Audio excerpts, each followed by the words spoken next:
Hello friends, welcome to learning sessions and आज की इस वीडियो में हम बात करने वाले हैं बहुत ही ज़्यादा इंपॉर्टेंट चैप्टर के बारे में that's related to the stress testing and the PCA framework over दिया। स्ट्रेस टेस्टिंग के बारे में बहुत सी चीज़ें आप ऑलरेडी जानते भी हैं, मैंने आपको ऑलरेडी करवाई भी हुई हैं, बट स्टिल इट्स रिलेटेड कि उसको इन डेप्थ कवर करना काफ़ी ज़्यादा ज़रूरी बन जाता है रिस्क मैनेजमेंट के पॉइंट ऑफ व्यू से।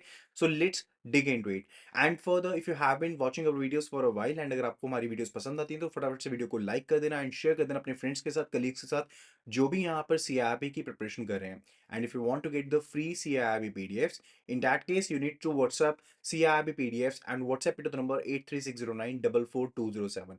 And there's an amazing thing that is update that is right now available कि हमारे पास एक कैलकुलेटर अवेलेबल है जो IIBF की गाइडलाइंस के हिसाब से कैलकुलेट करेगा कि आपके कितने पेंडिंग यहाँ पर अटेम्प्ट्स पड़े हैं एंड आपके कितने एग्जाम्स क्लियर हो चुके हैं। So you can just your input your data over there and वहां से आपको सारी की सारी चीजें पता लग जाएंगी। आपको वेबसाइट को नोट कर लेना है iibf.info, वहां पर जाकर के आपको कैलकुलेटर ऑप्शन मिल जाएगा, वहां पर क्लिक करते हुए आप उसे एक्सेस कर पाएंगे। So let start the session over here. It's related to the stress testing and the PCA framework. तो स्ट्रेस टेस्टिंग का मतलब ही क्या रहता है कि आप सिनेरियो के हिसाब से चलते हैं, यानी कि आप एज सच कुछ कंडीशंस लेते हैं, कुछ यहाँ पर पैरामीटर्स को चेंज करके देखते हैं। पैरामीटर्स का मतलब होता है, लेट्स से देखिए इसकी अगर मैं प्रॉफिटेबिलिटी की बात करता हूँ, मैं सिर्फ और सिर्फ यहाँ पर प्रॉफिटेबिलिटी की बात कर रहा हूँ। ठीक है, अब यहाँ पर मेरी प्रॉफिटेबिलिटी पहले 100K की थी, लेकिन अब वो प्रॉफिटेबिलिटी जो है वो 80K की रह गई है।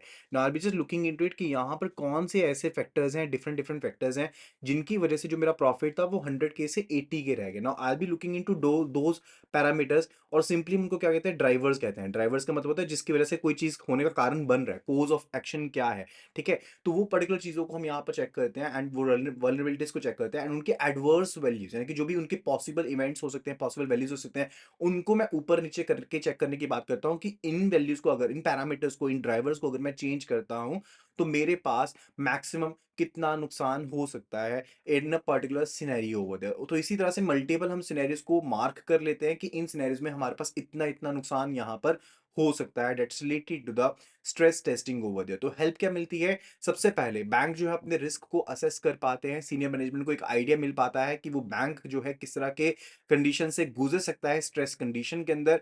एंड साथ के साथ आप अपने रिस्क मैनेजमेंट फ्रेमवर्क के अंदर यहां पर इंपॉर्टेंट एलिमेंट्स को शामिल कर सकते हो। देखिए, रिस्क मैनेजमेंट फ्रेमवर्क क्या होता है कि हमने डिफरेंट कंपोनेंट्स ऑफ रिस्क को हमने यहां पर मैनेज करना है, right.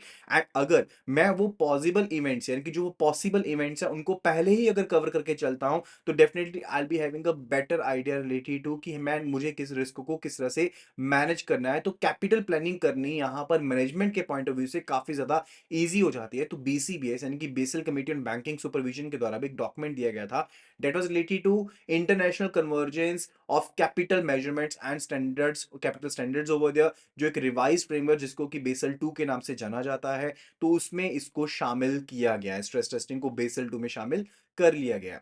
Now let's have a look at the stress testing as a part of ICAAP. Now if you are basically aware related to the pillar 2 of the Basel 3 over there or Basel 2 over there, तो simple से उसमें बात क्या थी? That was related to supervisor review process over there, that's related to SRP। SRP के case में दो ही main component होते हैं।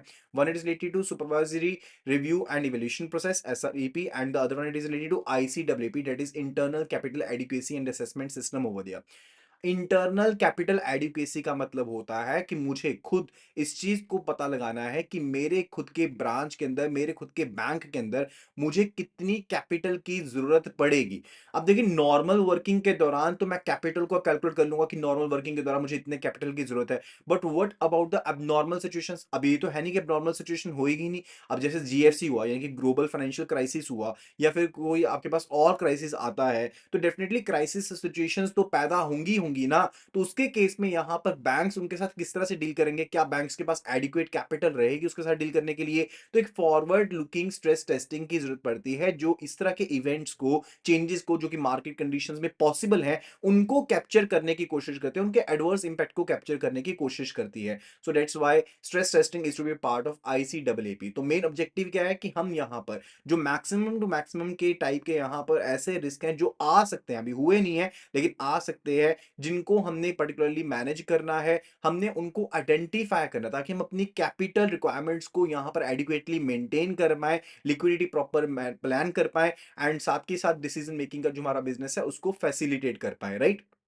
Further after that it's related to stress testing का प्रोसेस क्या क्या रहता है। फर्स्ट ऑफ ऑल मुझे उन सभी पैरामीटर्स यानी कि वो पर्टिकुलर यहां पर पैरामीटर्स या फिर ड्राइवर्स जिनको मैं बताया आपको, उन सभी वेरिएबल्स को मुझे पता लगाना पड़ेगा कि कौन से ऐसे वेरिएबल हैं जिनकी वजह से स्ट्रेस की कंडीशन आ सकती है, एंड उनके किन किन यहां पर इवेंट्स की वजह से स्ट्रेस की कंडीशंस आ सकती है, मैं उनका पता लगाऊंगा एंड उनका एनालिसिस करूंगा। आफ्टर डेट मैं यहां पर जब उन पैरामीटर्स को फाइंड आउट कर लेता हूं तो उन पैरामीटर्स की वैल्यूज को चेंज करने की कोशिश करूंगा कि इनको चेंज करने के बाद मेरे जो पोर्टफोलियो है उसके ऊपर क्या इंपैक्ट पड़ रहा है, ठीक है, एंड ओवरऑल मेरे जो प्रॉफिट एंड लॉस है उसके ऊपर क्या इंपैक्ट पड़ रहा है। तो यहां पर ना रिजर्व बैंक ऑफ इंडिया ने क्या कहा कि आप एक जैसी अप्रोच मत लेके चलो, आप हेट्रोडॉक्स अप्रोच लेके चलो। कहने का मतलब है कि आप एक ही टाइम के ऊपर साइमल्टेनियसली अलग अलग पैरामीटर्स के डिफरेंट डिफरेंट मेथोडोलॉजीज को अप्लाई करके देखो कि कितना इंपैक्ट आपके ऊपर पड़ रहा है, क्योंकि मार्केट जो है वो एक जैसे काम तो करेगी नहीं। हो सकता है कि एक पर्टिकुलर मार्केट कंडीशन में एक पैरामीटर बहुत ज्यादा जेन्युइनली चल रहा है, लेकिन सेकंड कंडीशन ऑफ मार्केट के अंदर वो उतना जेन्युइनली ना चले, एडवर्स कंडीशन शो करनी शुरू कर दे,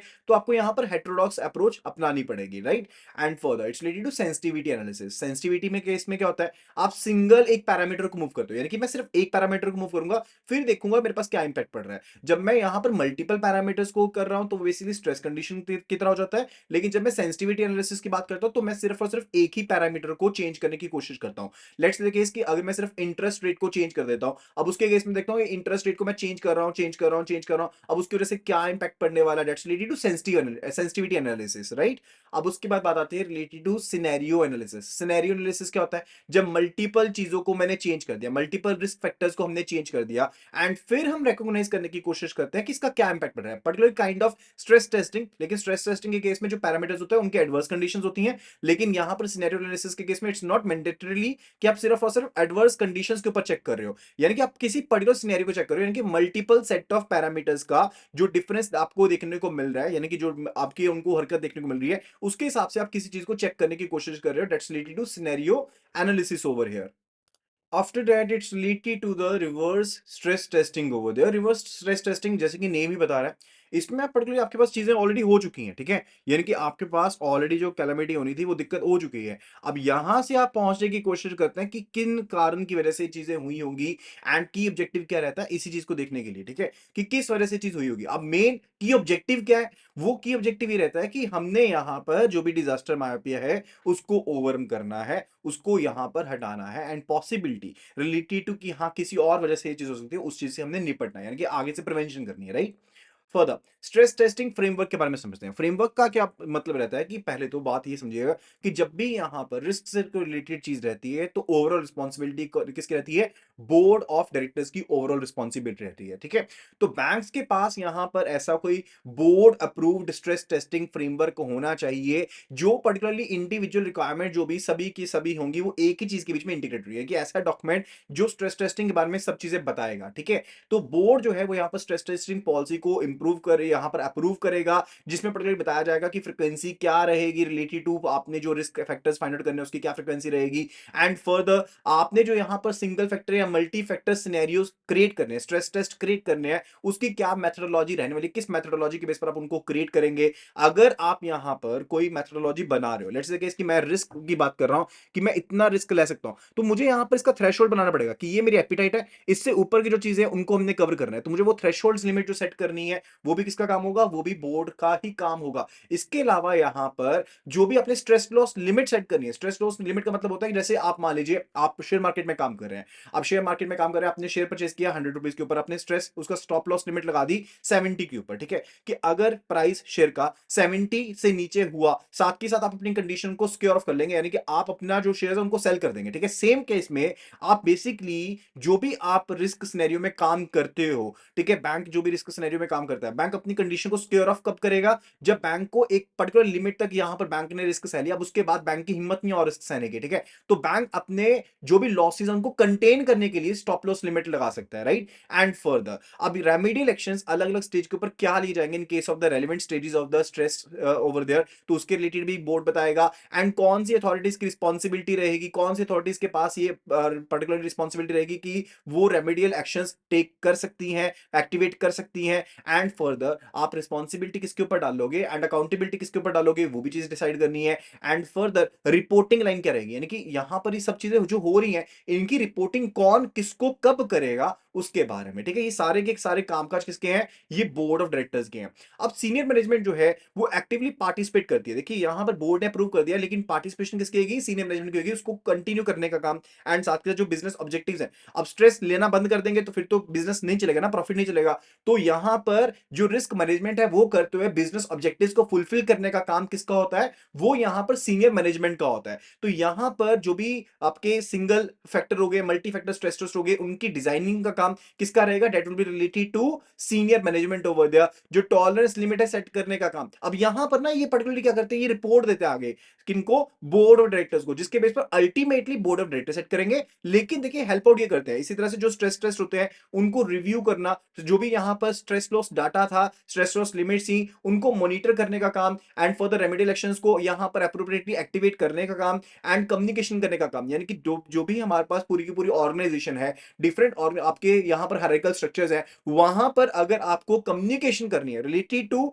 आपको डाटा बताना है कि कहां पर स्ट्रेस है, क्या एक्शंस लेने हैं, वो सारा का सारा काम सीनियर मैनेजमेंट के पास ही रहता है। ओके, इसके अलावा मैनेजमेंट इंफॉर्मेशन सिस्टम, यानी कि जो भी यहां पर हमारे पास स्ट्रेस टेस्ट हो गए, स्ट्रेस रिजल्ट्स हो गए, स्टॉप लॉस हो गया, उनसे रिलेटेड आपको एक पूरा पूरा डेटाबेस क्रिएट करना है, ताकि वो जो इंपॉर्टेंट इंफॉर्मेशन है वो यहां पर इफेक्टिवली कम्युनिकेट हो पाए एंड इंटरनल पीपल के लिए वो अवेलेबल रहे कंट्रोल मैकेनिज्म के तहत, राइट। एंड फॉर अगर हम बोर्ड एंड सीनियर मैनेजमेंट की बात करते हैं, तो जो भी यहां पर सिनेरियो एनालिसिस किए जा रहे हैं, स्ट्रेस टेस्ट किए जा रहे हैं, उनके रिजल्ट्स को रेगुलरली रिव्यू करने का काम दोनों का कंबाइंड बन जाता है। एंड फर्दर अब डेफिनेटली आप अपनी कंप्लेक्सिटी, यानी कि अपनी ऑर्गेनाइजेशन की कंप्लेक्सिटी के हिसाब से आप यहां पर इन स्ट्रेस टेस्ट को कैलिब्रेट करने की कोशिश करते हो। अगर मैं कम कॉम्प्लेक्स हूं तो डेफिनेटली मुझे स्ट्रेस टेस्ट भी कम कॉम्प्लेक्स चाहिए, अगर ज्यादा है तो डेफिनेटली कॉम्प्लेक्सिटी की ज्यादा के हिसाब से मुझे यहां पर जो ज्यादा कंपाउंडिंग यहां पर स्ट्रेस टेस्ट है वो यहां पर करने पड़ेंगे। एंड बैंक्स को यहां पर फ्री रखा गया, बैंक्स के ऊपर कोई भी ऐसी चीज नहीं है कि बैंक्स अपनी मर्जी से कोई भी यहां पर जो डिफरेंट एजम्पशंस है वो यहां पर ले सकते हैं स्ट्रेस टेस्ट से रिलेटेड। लेकिन साथ के साथ ये भी कहा गया कि आपको प्रॉपर डॉक्यूमेंटेशन करनी पड़ेगी, एंड वो डॉक्यूमेंटेशन जो है वो सुपरवाइजर्स या ऑडिटर्स के लिए वेरिफिकेशन करने के लिए अवेलेबल रहनी चाहिए। एंड जो भी स्ट्रेस टेस्टिंग फ्रेमवर्क होगा इसको आपको रेगुलरली रिव्यू करना पड़ेगा पर्टिकुलर टाइम बेसिस के ऊपर, ताकि आप ये देख पाए कि क्या ये एफिशिएंट है एंड क्या ये मोर देन सफिशिएंट है आप लोगों के लिए। अगर कोई मॉडिफिकेशन की जरूरत पड़ती है तो वहां पर आप मॉडिफिकेशन भी इसके रिलेटेड करोगे, राइट। ये चीज होगी है। Further related to stress scenarios and the different levels over here. The next one is related to stress scenarios और लेवल्स ओवर देयर। तो ये कहा गया है यहाँ पर कि जो भी रेलेवेंट पैरामीटर्स है, whatsoever the different parameters you are having और risk factors we are saying, अब उनके 3 डिफरेंट लेवल्स आपको सेट करने पड़ेंगे, जिसकी एडवर्सिटी आप काउंट करेंगे, माइनर है, मीडियम है, मेजर है। अब एक सिचुएशन हमारी रहेगी नॉर्मल, एंड उसमें चेंजेस करके देखेंगे कि इसमें चेंजेस कर रहे हैं तो हमारे पास काफी माइनर इंपैक्ट आ रहा है, एंड यहाँ पर मीडियम इंपैक्ट आ रहा है, एंड यहाँ पर मेजर इंपैक्ट आ रहा है। सो ये 3 मीडियम आपके पास, ये 3 लेवल्स आपके पास होने चाहिए with respect to one parameters over there. जो भी रेलेवेंट पैरामीटर्स है उनसे रिलेटेड आपके पास ये चीजें होनी चाहिए नॉर्मल को रेफरेंस में रखते हुए, ताकि जिसके बेसिस पर हम जो स्ट्रेस है उसको कैलकुलेट करने की कोशिश कर रहे हैं, राइट। एंड फर्दर अब यहां पर मुझे पर्टिकुलरली क्या करना है कि इन डिफरेंट लेवल्स के ऊपर कैलकुलेशन करनी है, एंड फर्दर उसको मिटिगेट करने का ट्राई करना है कि किस तरह से मिटिगेट कर पा रहा हूं। एंड फर्दर मुझे ये भी देखना है कि मैं कितना मिटिगेट कर पा रहा हूं, बाकी मेरे ऊपर लायबिलिटी पड़ जाएगी, मुझे उसको डील करना पड़ेगा। एंड उसके हिसाब से जो मेरी यहाँ पर CRAR इनकी capital risk wait asset ratio की जो रिक्वायरमेंट्स हैं वो मुझे यहाँ पर मेंटेन करनी पड़ेंगी, राइट। फर्दर बताते हैं कि फ्रीक्वेंसी क्या रहनी चाहिए। अब यहां पर बैंक जो है खुद अपने हिसाब से यहाँ पर पर्टिकुलर रिक्वायरमेंट्स के हिसाब से, रेलेवेंस के हिसाब से, या फिर जो कॉस्ट उनको पड़ रही है उसके हिसाब से स्ट्रेस टेस्टिंग कर सकते हैं। इसके रिलेटेड कोई पर्टिकुलर गाइडलाइन नहीं है। For this related to interpretation of the stress test results over there, definitely that is to be reported to the senior by the senior management, and that must be reported to the board of directors over there, ताकि वो appropriate actions वहां पर ले पाए। Bank के पास यहाँ पर particularly decision making के लिए, कॉन्शियस डिसीजन मेकिंग के लिए ये चीज मैंडेटरी है कि उनके पास पर्टिकुलर सब चीजें यहां पर अवेलेबल हो, प्रॉपर डाटा अवेलेबल हो कि कौन से डिफरेंट रिस्क पैरामीटर्स थे जिसके बीच में उन्होंने स्ट्रेस टेस्ट को कंडक्ट किया, एंड मोर ओवर जिसके साथ वो यहां पर अपना जो पर्टिकुलर इवेंट्स हैं, स्ट्रेसफुल इवेंट्स हैं, उनके साथ पर्टिकुलर डील कर सकते हैं, राइट। एंड फर्दर जो भी स्ट्रेस टेस्ट किए गए हैं, जैसे मैंने आपको पहले भी बताया था, उनकी प्रॉपर डॉक्यूमेंटेशन की जाएगी, ऑडिटर्स के लिए वो चीज अवेलेबल होनी चाहिए ताकि उसको अवेलेबिलिटी बन पाए। एंड जो भी डॉक्यूमेंटेशन की जाएगी कम से कम 5 साल के लिए इनको प्रिजर्व किया जाएगा, kindly please take a note of it. Okay. Further बात आती है रेमेडियल एक्शंस की. अब रेमेडियल एक्शंस क्या हो सकते हैं? पहली चीज है कि मुझे रिस्क लिमिट्स को रिड्यूस करना पड़ेगा. रेमेडियल एक्शन ये रहता है कि मुझे रिस्क लिमिट को रिड्यूस करना पड़ेगा ताकि एप्रोप्रिएट लेवल ऑफ रिस्क को मैं कैप्चर कर पाऊं अपनी कैपिटल जो मेंटेन कर रहा हूं उसके हिसाब से. फर्दर इट्स रिलेटेड टू मुझे कोलेटरल रिक्वायरमेंट्स हो सकता है उनको इनहांस करना पड़े, या जो मिटिगेंट्स यूज कर रहे हैं, डिफरेंट रिस्क मिटिगेंट्स होते हैं ना, जो सिक्योरिटीज होती हैं, एक्सपोजर लिमिट्स होते हैं, जिसमें हम, जैसे हमने केस स्टडी भी कवर करी थी जिसमें हम बात कर रहे थे हेयर कट के बारे में. ठीक है, यानी कि जो मेरे पास कोलेटरल अवेलेबल थी उसमें हम हेयर कट की बात कर रहे थे. तो यहां पर जो मिटिगेंट्स यूज हो सकते हैं, that could be the derivative over there, जिसको मैं एज अ मिटिगेंट यूज कर रहा हूं. ठीक है, एंड या फिर मैं सिक्योरिटाइजेशन का इस्तेमाल कर सकता हूं, सेफ गार्डिंग का यानी कि हेजिंग का इस्तेमाल कर सकता हूं, तो उनमें रिडक्शन करना, या फिर फर्दर जो मेरी प्राइसिंग पॉलिसीज हैं मैं उनको अमेंड कर सकता हूं ताकि जो पर्टिकुलर रिस्क हैं, अनआइडेंटिफाइड रिस्क हैं, मैं उनको कैप्चर कर पाऊं. फर्दर रिलेटेड टू कि मुझे यहां पर जो भी मेरे यहां पर डिफरेंट लेवल ऑफ रिस्क हैं उनके हिसाब से मुझे कैपिटल को मेंटेन करना पड़ेगा. मुझे अपने यहां पर सोर्स ऑफ फंड जो है उनको यहां पर इनहांस करना पड़ेगा ताकि मैं अपने लायबिलिटी स्ट्रक्चर को ज्यादा बेटर वे में मैनेज कर पाऊं. राइट. फिर बात आती है सिंगल फैक्टर स्ट्रेस टेस्ट के बारे में. सिंगल फैक्टर टेस्ट जो आपके पास स्ट्रेस टेस्ट होता है उसके केस में पर्टिकुलरली क्या चीज रहती है कि आप यहां पर पर्टिकुलरली क्या करना चाहते हो, जो भी यहां पर कि आप सिंगल पैरामीटर्स को यहां पर इनहांस करने की कोशिश करते हो, जैसे सेंसिटिविटी के केस में होता है. अब इस केस में जो बैंक्स जिनके ऊपर ऑलरेडी यहां पर डिफरेंट स्ट्रेस कंडीशंस इंपोज हो चुकी हैं, डिफरेंट स्ट्रेस कंडीशंस में वो गो थ्रू कर चुके हैं, अब वो जो पुरानी कंडीशंस थी ना उनको एज अ बेसलाइन लेकर के चलेंगे, एज अ फाउंडेशन लेकर के चलेंगे, ताकि उनके लिए स्ट्रेस टेस्ट जो है वो ज्यादा मीनिंगफुल बन पाए. तो बैंक को अपनी कैपेबिलिटीज को और ज्यादा एडवांस करना है और ज्यादा सोफिस्टिकेट करना है ताकि वो आगे आने वाले जो भी स्ट्रेस है उनके साथ डील कर पाए. राइट. फर्दर उसके बाद बात आती है sensitivity analysis shocks over there. तो सेंसिटिविटी एनालिसिस शॉक्स क्या है? जहां पर एक चीज बढ़ती है एंड उसके हिसाब से आप उन चीजों को मैनेज करने की कोशिश करते हो. राइट. पहली चीज की बात करें related to shock one in the case of credit risk, that's actually related to increase in NPA. अगर आपके पास यहां पर एनपीए इंक्रीज होता है, लेट्स से केस अगर 50/50 इंक्रीज हुआ तो आप उसको बेसलाइन मान रहे हो, बाय 100 इंक्रीज हुआ तो मीडियम मान रहे हो, अगर बाय 150 इंक्रीज हुआ, 150% इंक्रीज हुआ तो आप उसे स्वेयर यहां पर मान रहे हो. साइमल्टेनियसली अगर प्रोविजन जो है वो यहां पर स्टैंडर्ड लोन्स के केस में अगर आपकी 1% होती है, या फिर सब स्टैंडर्ड के केस में 30% होती है, डाउटफुल के केस में आपके पास 100% for the year over year increase होती है, तो आप उसको यहां पर क्या मानोगे, डिफरेंट डिफरेंट कैटेगरीज में कंसीडर कर सकते हो. आई टोल्ड यू ना 3 लेवल बनेंगे हमारे बेसलाइन के हिसाब से. एक मीडियम हो गया, एक आपके पास माइनर हो गया, एक मेजर हो गया. ये 3 आपके पास इवेंट्स बनते हैं जिसके हिसाब से आप पर्टिकुलरली स्ट्रेस टेस्ट को मैनेज कर सकते हो, आप उनको पर्टिकुलरली इवेल्यूएट करने की कोशिश करोगे. Right.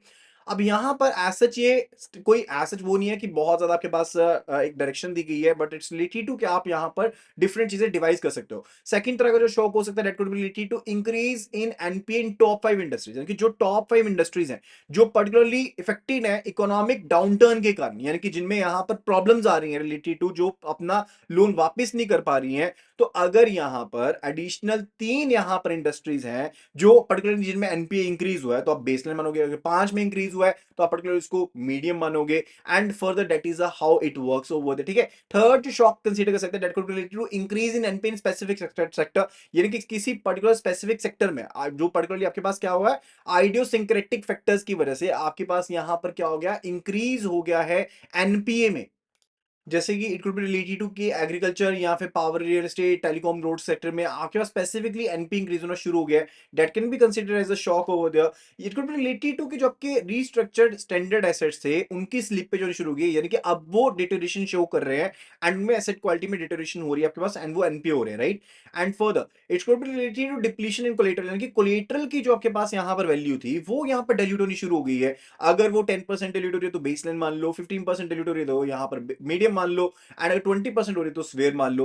These come to be different shocks in case of credit. इसके अलावा क्या है हमारे पास, it could be related to downgrade by counter party rating over there. Counter party की रेटिंग क्या होती है? अब जैसे मान लीजिए मैं ए जो है वो बी के साथ डील कर रही है. ठीक है. अब बी की पहले की रेटिंग जो थी ए प्लस थी या ट्रिपल ए थी, अब ये डाउनग्रेड होकर के डबल बी रह गई. ठीक है. It could be related to क्या इसकी क्वालिटी यहाँ पर डिग्रेड हो गई है. तो अगर आपके पास यूनिफॉर्म डाउनग्रेड हुई है, सभी की सभी रेटिंग्स यहाँ पर 5% डाउनग्रेड हुई है तो उसे बेसलाइन मान लो, अगर 10% हुई है डाउनग्रेड तो उसे मीडियम मान लो, अगर 20% या उससे ज्यादा होगी तो उसे स्वेयर केस मान सकते हो. And it will be related to concentration risk. Concentration risk क्या होता है? यानी कि जो लार्जेस्ट आपके पास सिंगल बोरोर्स हैं उनका अगर डिफॉल्ट होता है तो उसको कंसंट्रेशन रिस्क कहते हैं. ठीक है. मान लीजिए कि मेरे पास टोटल 100 करोड़ का पोर्टफोलियो है, 100 में से 60 करोड़ का लोन सिंगल एक पार्टी को है, अगर वो डिफॉल्ट कर देगी डेफिनेटली वो क्या माना जाएगा, that will be related to concentration risk. So particularly क्या कहा गया कि आपके टॉप यहां पर जो कंसंट्रेशन लॉन्स है उसमें अगर सिंगल करता है तो उसको बेसलाइन मान लो, अगर 2 करते हैं टॉप तो उसको मीडियम मान लो, अगर टॉप 3 करते हैं तो उसको स्वेयर केस मान सकते हैं कि ये आपके पास स्वेयर केस है रिलेटेड टू शॉक का, राइट?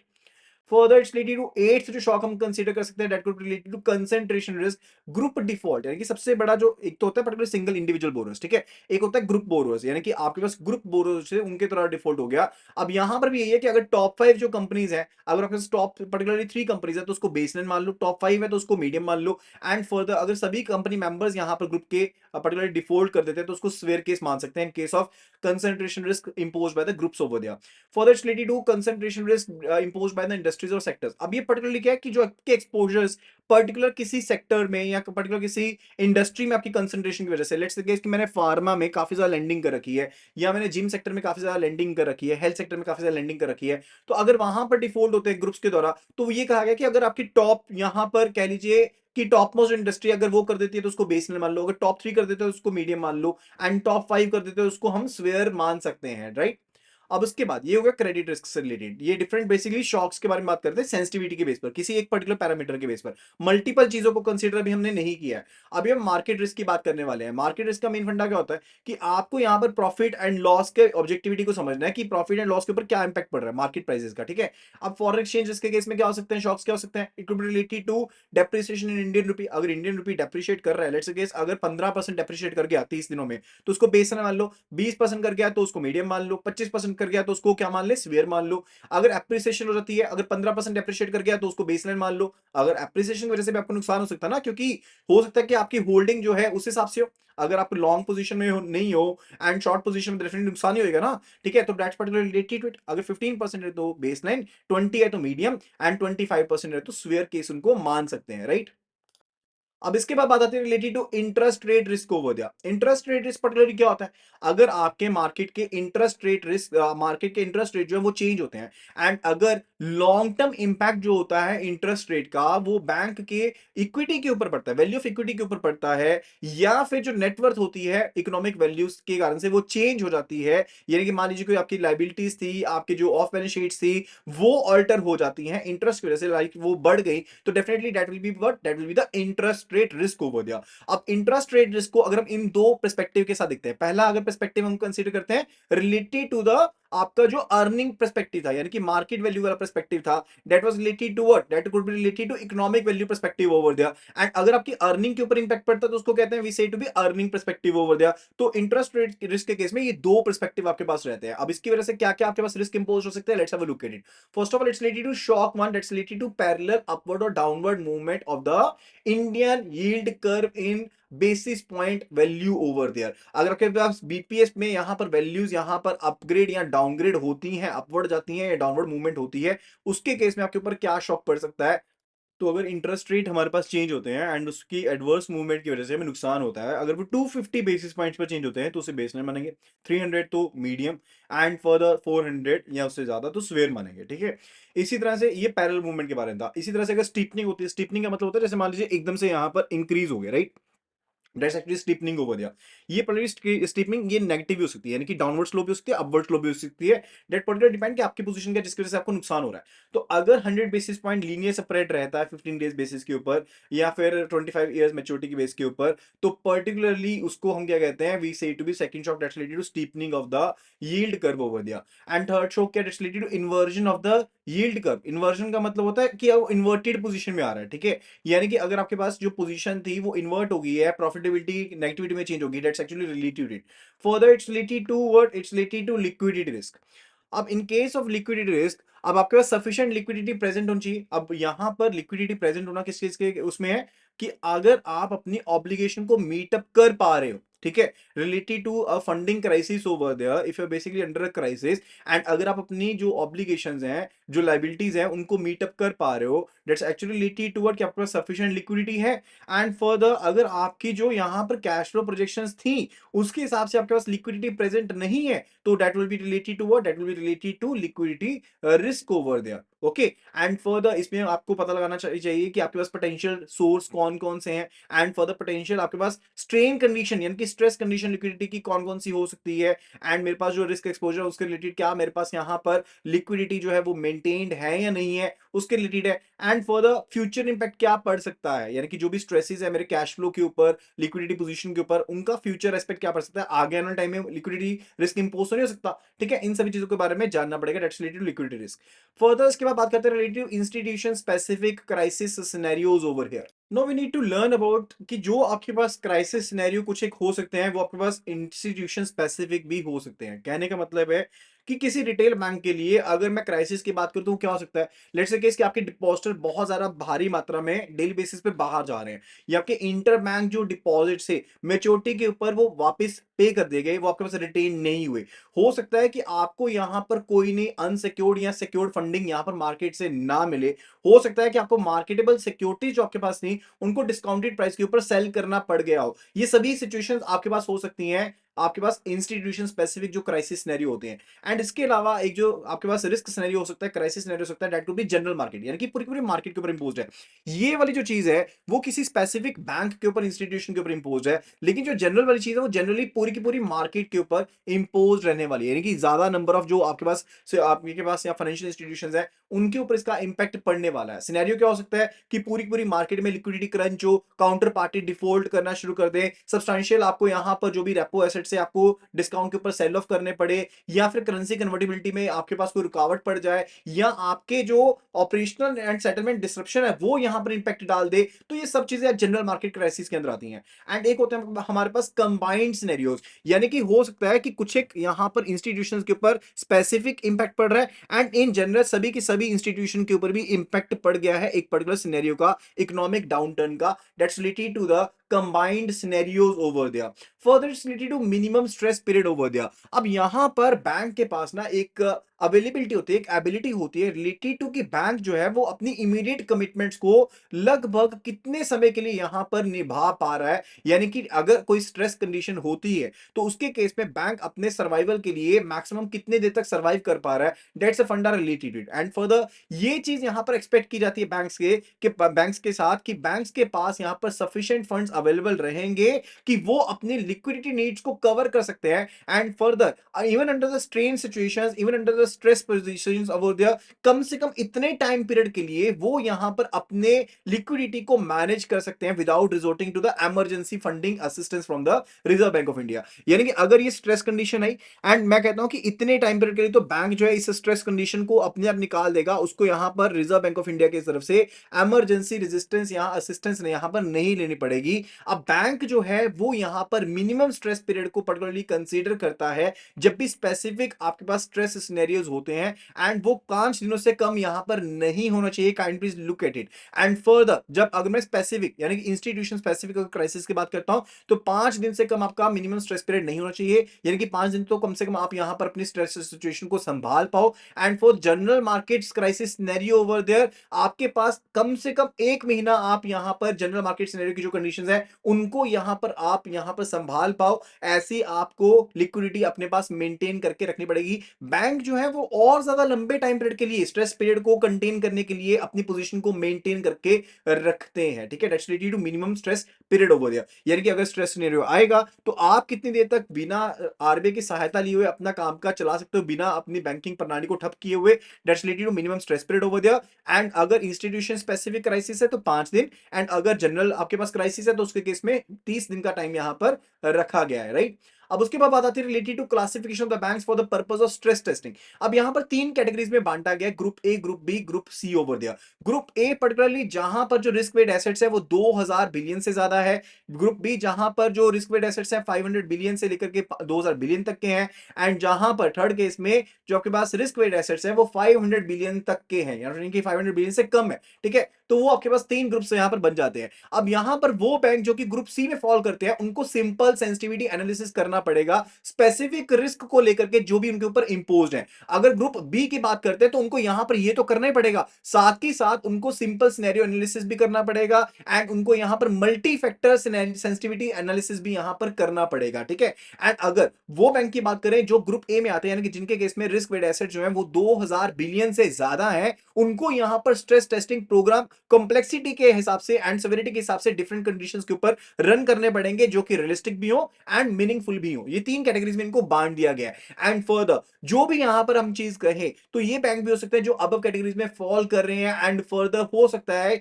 कि जो पार्ट है उनका इंटरनेशनली वो ऑपरेट भी कर रहा है, यानी कि एक तो डोमेस्टिकली ऑपरेट कर रहे हैं एंड हो सकता है कुछ एक पार्ट उनका इंटरनेशनली भी यहां पर ऑपरेशंस कर रहा हो, यानी कि उनकी ब्रांचेस यहां पर ऑपरेट कर रही हो। तो एडिशनल फर्म फाइड आपको स्ट्रेस टेस्टिंग यहां पर करनी पड़ेगी इन तरह के ग्रुप्स के लिए, जो ताकि वो एग्रीगेट लेवल ऑफ जो रिस्क है एक पर्टिकुलर इंस्टीट्यूशन के बीच में उनको यहां पर समझ पाए, राइट।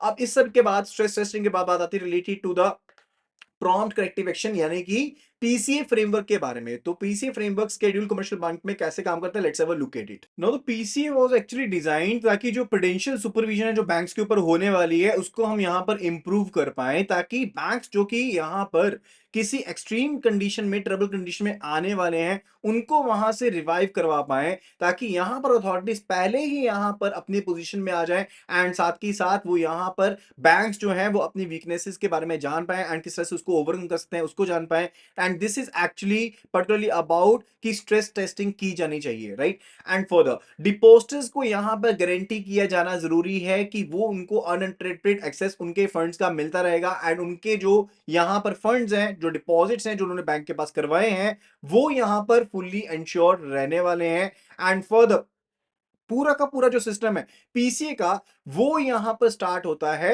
जब आपके पास कैपिटल ट्रिगर रीच आउट करता है। कैपिटल ट्रिगर कहने का मतलब है लेट्स से केस की सीआरएआर की वैल्यू आपकी कम हो जाती है, उसके बाद ट्रिगर लग गया तो पीसीए यहां पर आपके ऊपर लग जाएगा, यानी कि बैंक के ऊपर पीसीए यानी कि प्रॉम्प्ट करेक्टिव एक्शन जो है वो यहां पर लग जाएगा एंड बैंक्स को उसके हिसाब से ही अब डील करना पड़ेगा and that would be related to it. And for the ये की चीज काफी ज्यादा नेसेसरी बन जाती है कि बैंक जो है वो पहले इस चीज को समझ ले, ताकि उसकी जब कैपिटल पूरी डिप्लीट ना हो जाए, ऐसा ना हो कि वो सिचुएशन पैदा हो फिर यहां पर एक्शन लेने पड़े, तो बैंक पहले से ही एक्शन ले ले। एंड फर्दर अगर ये भी काफी नहीं रहते हैं तो यहां पर इस चीज को समझना जरूरी है कि अगर हम क्रॉस बॉर्डर बैंक्स की बात करते हैं उनके केस में तो और ज्यादा डिफिकल्टी हो जाएगी। अभी तो डोमेस्टिक बैंक्स की बात कर रहे हैं, अगर क्रॉस बॉर्डर की बात करते हैं तो वहां पर तो रिस्पॉन्सिबिलिटीज होती है वो नेशनल बेसिस पर होती है, तो यहां पर आपको डिसऑर्डर फेलियर के जो चांसेस है वो और ज्यादा बढ़ सकते हैं, तो इसलिए टाइमली यहां पर करेक्टिव एक्शन लेना काफी ज्यादा जरूरी है। Now what is the criteria for PCA?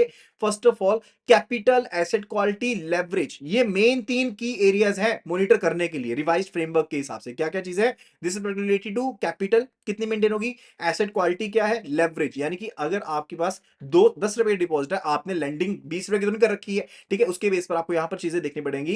And for the indicator जो ट्रैक की जाएंगे for the capital purposes, asset quality purposes या leverage purposes, those could be related to by what, वो सीआरएआर या कॉमन इक्विटी टियर 1 की capital ratio आपके पास कितनी maintained है, आपके पास नेट एनपीए रेशियो कितनी है, टियर 1 लेवरेज रेशियो आपके पास कितनी मेंटेन्ड है। इन सभी फैक्टर्स के बेस पर हम ये चीज पता लगाते हैं कि आपके पास क्या ये तीन फैक्टर्स पर्टिकुलरली मेंटेन किए जा रहे हैं नहीं किए जा रहे हैं। अब अगर इनसे रिलेटेड कोई भी थ्रेशोल्ड जो लिमिट है उसको ब्रीच किया जाता है उसके केस में पीसीए स्टार्ट कर दिया जाएगा। एंड पीसीए जो फ्रेमवर्क है ये सभी के सभी बैंक्स जो भी इंडिया में ऑपरेट कर रहे हैं, चाहे वो फॉरेन बैंक्स की ब्रांचेस जो इंडिया में ऑपरेट कर रही हैं, उनके ऊपर भी ये पीसीए फ्रेमवर्क एप्लीकेबल रहने वाला है। एंड अगर किसी बैंक को पीसीए फ्रेमवर्क में रखा जाता है तो वो सिर्फ और सिर्फ रखा जाएगा उसकी ऑडिटेड एनुअल फाइनेंशियल रिजल्ट के हिसाब से, या फिर अगर कोई सुपरवाइजरी असेसमेंट चल रही है रिजर्व बैंक ऑफ इंडिया की उसके हिसाब से यहां पर उसे पीसीए फ्रेमवर्क में रखा जाएगा। आरबीआई जो है वो पीसीए इंपोज कर सकती है किसी बैंक के ऊपर अगर यहां पर पर्टिकुलरली किसी पर्टिकुलर टाइम के दौरान कोर्स ऑफ ईयर के दौरान अगर माइग्रेशन हो जाती है, लेट्स से केस कोई थ्रेशोल्ड लिमिट थी,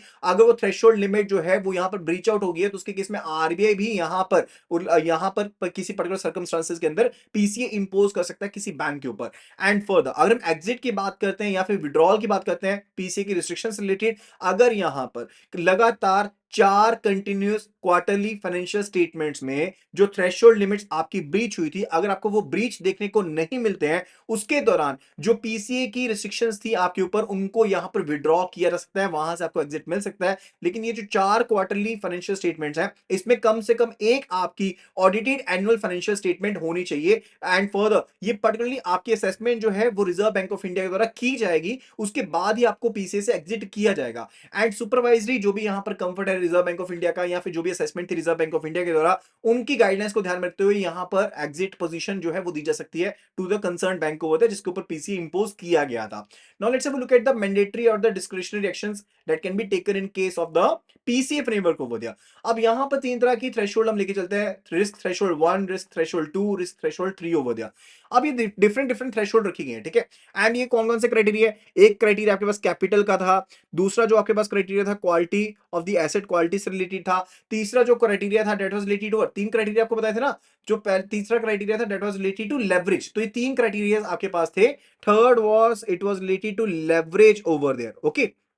अब यहां पर थ्रेशोल्ड्स रख दी, TH1, TH2, TH3, ये डिफरेंट डिफरेंट थ्रेशोल्ड्स हमने यहां पर रख दी हुई हैं। अब यहां पर इनके बेसिस के ऊपर आपके ऊपर कुछ एक मैंडेटरी एक्शंस होंगे एंड कुछ एक डिस्क्रिशनरी आपके ऊपर एक्शंस होंगे, राइट। जो मैंडेटरी एक्शंस है in case of risk threshold 1, that is actually related to what, कि आप यहां पर डिविडेंड डिस्ट्रीब्यूशन नहीं कर पाएंगे या फिर अपने प्रॉफिट्स को रिमिट यहां पर नहीं कर पाएंगे। जो प्रमोटर्स हैं, ओनर्स हैं, या फिर जो यहां पर पेरेंट यहां पर पर्संस हैं, यहां पर को फाउंडर्स हो गए, ठीक है, in case of foreign banks over there, उनको यहां पर कैपिटल लेकर के नहीं आनी पड़ेगी। That is the first mandatory action that is to be taken over there, ठीक है। तो ये आपके पास थ्रेशोल्ड 1 के केस में है। एंड फॉर द थ्रेशोल्ड 2 के केस में है कि आपको ये दोनों चीजें तो करनी पड़ेंगी, यानी कि डिविडेंड को बांट नहीं सकते, आप अपने प्रॉफिट्स को बाहर लेके जा नहीं सकते, आपको नया पैसा लाना पड़ेगा। इसके अलावा आपको यहां पर ये भी आपके ऊपर कमी पेश रख दी गई कि आप एक्सपेंशन नहीं कर सकते, आप डोमेस्टिक या ओवरसीज बाहर नए अपने वेंचर्स जो है वो ओपन नहीं कर सकते, उसकी रिस्ट्रिक्शन लगा दी गई। एंड थर्ड थ्रेशोल्ड क्रॉस होने के ऊपर जो रिस्ट्रिक्शन लगेगी that would be related to कि आपके कैपिटल एक्सपेंडिचर के ऊपर रिस्ट्रिक्शन लगी। आप सिर्फ और सिर्फ अपने टेक्नोलॉजी अपग्रेडेशन को लेकर के खर्चे कर सकते हो जो कि बोर्ड अप्रूव्ड लिमिट के अंडर होंगे। इसके अलावा और कोई भी खर्चा आप नहीं कर सकते हो, कैपिटल एक्सपेंडिचर नहीं कर सकते हो। That is related to risk threshold 3 over there. And commonly जो चीजें करनी पड़ेंगी वो चीजें क्या करनी पड़ेंगी, आपके ऊपर जो सुपरवाइज्ड एक्शन लगे हैं, स्पेशल सुपरवाइज्ड एक्शन लगेंगे वो भी लगेंगे, स्ट्रेचुटरी रिलेटेड एक्शंस लगेंगे वो भी, इनके बारे में डिटेल में आपको सारी की सारी कवर करवा दूंगा अभी आगे, ठीक है, वो भी लगेंगे। गवर्नेंस रिलेटेड एक्शंस हो सकते हैं, कैपिटल रिलेटेड हो सकते हैं, credit risk related, market risk related, HR related, profitability related, operations या बिजनेस रिलेटेड, या फिर कोई और एक्शंस भी यहां पर इंपोज की जा सकते हैं यहां पर सुपरवाइजर यानी कि रेगुलेटर के द्वारा। First of all let's have a look at the common menu जो सिलेक्शन का आपका डिस्क्रिशनरी एक्शंस का है, उसमें स्पेशल सुपरवाइजरी एक्शंस के बारे में देखते हैं। अब यहां पर स्पेशल सुपरवाइजरी एक्शंस जो है उनके बारे में देखते हैं, मॉनिटरिंग मॉनिटरिंग्स के बारे में देखते हैं, स्पेशल सुपरवाइजरी मॉनिटरिंग मीटिंग्स के बारे में देखते हैं, जो कि क्वार्टरली या फिर आपकी जो भी अर्लियर फ्रीक्वेंसी होगी उसके बेसिस पर ये मीटिंग जो है वो यहां पर की जाएंगी। अब यहां पर स्पेशल इंस्पेक्शंस की जाएंगी, टारगेटेड स्क्रूटनी की जाएगी, देखरेख की जाएगी। एंड फर्दर यहां पर देखा जाएगा स्पेशल ऑडिट का क्या कारण था यहां पर बैंक का। एंड फर्दर रेजोल्यूशन जो है वो अमलगमेशन के वे में हो सकता है या फिर रिकंस्ट्रक्शन के वे में हो सकता है, that is related to special supervised action, जहां पर स्पेशलाइज्ड एक्शन यहां पर लिया जाएगा। अब मेन फंडा क्या है यहां पर, जो भी यहां पर amalgamation and reconstruction related action है वो यहां पर लिए जा सकते हैं। Second one related to strategy related actions over there, मान लीजिए कोई रिकवरी प्लान को एक्टिवेट करना है, रिकवरी प्लान को चलाना उसके रिलेटेड हो सकता है, या फिर बिजनेस मॉडल में चेंजेस करने को लेकर के हो सकते हैं, बिजनेस लाइंस में, या फिर एक्टिविटीज से रिलेटेड चेंजेस करने हैं, लॉन्ग टर्म वायबिलिटी से रिलेटेड चेंजेस करने हैं, या शॉर्ट टर्म स्ट्रेटेजी से रिलेटेड चेंजेस करने हैं। यानी कि यहां पर बिजनेस की स्ट्रेटेजी, बिजनेस के प्लान, बिजनेस के अचीवेबल टारगेट, उनसे रिलेटेड यहां पर चीजों के रिलेटेड चेंजेस किए जाते हैं। And that is related to what, that is related to strategy related actions over there. Governance related actions, governance related actions में क्या हो सकता है कि रिजर्व बैंक ऑफ इंडिया अपने खुद के मेंबर्स को बोर्ड ऑफ डायरेक्टर्स में शामिल कर दे, या फिर खुद के अपने ऑनर्स को रिकमेंड कर दे, या फिर जो मैनेजरल पर्सन हो उनको किसी को रिमूव कर दे, या पूरा का पूरा बोर्ड ही चेंज कर सकते हैं। या रिजर्व बैंक ऑफ इंडिया जो है वो यहां पर पर्टिकुलरली क्या कर सकता है, वो यहां पर जो भी क्लोजेस थी, जो भी यहां पर हानिकारक क्लोजेस थी या एक्शंस थे जो लिए गए थे, जो पर्टिकुलरली यहां पर चीजों को इंपोज करना था या नई चीजें करनी थी, वो एक्शंस इंपोज कर सकता है by the Reserve Bank of India, वो चीजें ऐसी की जा सकती है, राइट। फर्दर यहां पर यह भी हो सकता है कि जो कंपनसेशन पे की जा रही थी या रिम्यूनरेशन पे की जा रही थी डायरेक्टर्स को, उसके ऊपर भी रोकथाम की जा सकती है, that's related to governance related actions over दिया।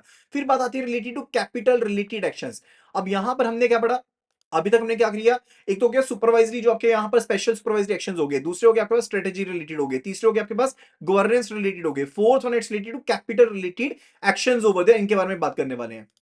इन case of capital related actions they could be related to कि आपकी कैपिटल प्लानिंग का डिटेल ओवरव्यू लिया जाए, रिलेटेड टू जो भी आपके प्लान प्रोविजन रिलेटेड, अगर आप एडिशनल कैपिटल को रेज करना चाहते हो, उनकी सबमिशन करनी पड़ेगी, इनको उनका अप्रूवल लेना पड़ेगा। एंड फर्दर ये भी हो सकता है कि बैंक्स को कहा जाए कि वो अपने जो यहाँ पर प्रॉफिट्स है उनको रिटेन करते हुए अपने रिजर्व्स को इंक्रीज करें। एंड फर्दर हो सकता है कि रिस्ट्रिक्शन लगा दी जाए, आपको अपनी अपनी पर्टिकुलर जो सब्सिडरीज हैं एसोसिएट में उसमें इन्वेस्टमेंट नहीं कर पाओगे, या फिर जो हाई रिस्क वेट एसेट्स हैं उनमें पर्टिकुलरली आप इन्वेस्टमेंट नहीं कर पाओगे, उनको एक्सपेंशन नहीं कर पाओगे, या फिर जो हाई रिस्क सेक्टर्स हैं वहां पर आप पर्टिकुलर अपने एक्सपोजर को रिड्यूस करना पड़ेगा, या फिर जो सब्सिडरीज हैं वहां पर अपने पर्टिकुलर स्टेक को इंक्रीज नहीं कर पाओगे। इस तरह के एक्शंस लिए जा सकते हैं कैपिटल रिलेटेड, यानी कि आप अपनी कैपिटल को मेंटेन करके रखेंगे, एक्शंस लेने पड़ेंगे, अप्रूवल्स लेने पड़ेंगे, एंड सब्सिडीज में इंक्रीज नहीं कर सकते, हाई रिस्क फैक्टर्स में इंक्रीज नहीं कर सकते। ऐसी रिस्ट्रिक्शंस कैपिटल रिलेटेड एक्शंस में लगाई जा सकती हैं। For that could be related to credit risk related actions. अब यहां पर आपको टाइम बाउंड प्लान करना, आपको प्लान बनाना पड़ेगा कि आप अपने एनपीए के लेवल को किस तरह से रिड्यूस करोगे, एंड फर्दर आप यहां पर जनरेशन ऑफ फ्रेश एनपीए को किस तरह से रिड्यूस कर सकते हो, किस तरह से कंटेन कर सकते हो, उसके रिलेटेड प्लानिंग करनी पड़ेगी एंड कमिटमेंट देनी पड़ेगी।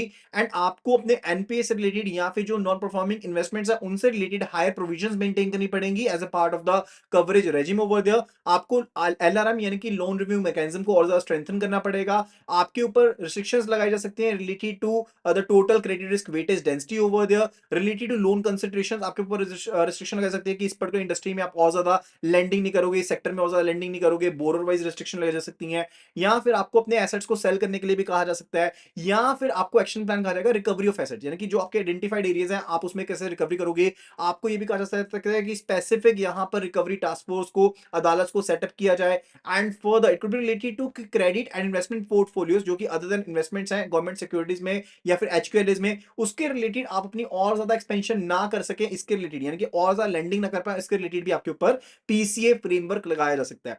It could be related to market risk related actions. Market related action में क्या है कि आप इंटर बैंक बोरिंग्स और ज्यादा नहीं कर पाओगे, या फिर उसको बंद करना पड़ेगा या उसको रिड्यूस करना पड़ेगा, या फिर आपके जो होलसेल डिपॉजिट्स हैं, कॉस्टली डिपॉजिट्स हैं, सर्टिफिकेट ऑफ डिपॉजिट है, उनके ऊपर रिस्ट्रिक्शन लगाई जैसे कि लगाई जाएंगी कि आप उनको ना तो एक्सेस कर पाओगे, ना ही उनको इशू कर पाओगे, रिन्यू करवा पाओगे। It could be related to आपके डेरिवेटिव एक्टिविटीज को रिड्यूस किया जा सकता है। It could be related to कि आप एक्सेस मेंटेनेंस जो कर रहे हो कोलेटरल की, उसके ऊपर रिस्ट्रिक्शन लगाई जा सकती है। एचआर रिलेटेड एक्शंस की बात करें तो ये भी हो सकता है कि आपको कहा जाए कि आप नया स्टाफ नहीं अपॉइंट कर पाओगे, या रिलेटेड टू कि आपको यहां पर जो स्पेशलाइज्ड ट्रेनिंग है वो प्रोवाइड करनी पड़ेगी, उसके रिलेटेड हो सकता है। प्रॉफिटेबिलिटी रिलेटेड एक्शंस क्या हो सकते हैं, ये रिस्ट्रिक्शन लगाई जा सकती है कि आपको अपने कैपिटल एक्सपेंडिचर को रोकना पड़ेगा other than the technological upgradation over there. एंड ये भी हो सकता है कि रिलेटेड टू आपकी जो वेरिएबल ऑपरेटिंग कॉस्ट है आपको उनको रिड्यूस करना पड़ेगा। Further related to operations related actions क्या लगाए जा सकते हैं कि आप अपने ब्रांच एक्सपेंशन नहीं कर पाओगे डोमेस्टिक या फिर ओवरसीज। ये भी हो सकता है कि आपके ऊपर रिस्ट्रिक्शंस लगाई पाए कि आपको अपनी इन्वेस्टमेंट्स को कम करना पड़ेगा, जो भी बिजनेसेस हैं सब्सिडरीज में है वो फर्दर आपको कम करना पड़ेगा, या फिर आप नई लाइन ऑफ बिजनेस में एंटर नहीं कर पाओगे, उसकी रिस्ट्रिक्शन लगाई जा सकती है, या फिर आपको अपनी लेवरेज में यानी कि जो नॉन फंड बेस्ड आपका बिजनेस है उसमें कवर आपको बेसिकली डिक्रीमेंट करना पड़ेगा, एंड फर्दर जो रिस्की एसेट्स हैं उनमें रिडक्शन करना पड़ेगा, जो नॉन क्रेडिट एसेट क्रिएशन है उसमें रिस्ट्रिक्शंस लगाई जा सकती है। यानी कि आपके ऑपरेशंस को किस तरह से ऑप्टिमाइज करना है। अब आपकी जो आसपास की और ज्यादा एक्टिविटीज हैं, जो ज्यादा रिस्क एक्टिविटीज हैं, पीसी का मेन मेन काम क्या है कि आपके रिस्क फैक्टर को कम करना। अब यहां पर डिफरेंट डिफरेंट पैरामीटर्स हैं जिनके बेस पर उन रिस्क फैक्टर्स को कम कर सकते हैं। तो इसके केस में हम पर्टिकुलरली अपने आप को और ज्यादा सिकोड़ रहे हैं ताकि हम अपने आप को ऑप्टिमम वे में, जितना हमारा बिजनेस है उसको ज्यादा बेटर वे में मैनेज कर पाए। ठीक है, उसके लिए रिस्ट्रिक्शंस आपके ऊपर लगाई जाती हैं। For that could also be related to कि नई बोरिंग्स के ऊपर भी आपके ऊपर रिस्ट्रिक्शन लगाई जा सकती है, आउटसोर्सिंग एक्टिविटीज के ऊपर रिस्ट्रिक्शन लगाई जा सकती है, राइट।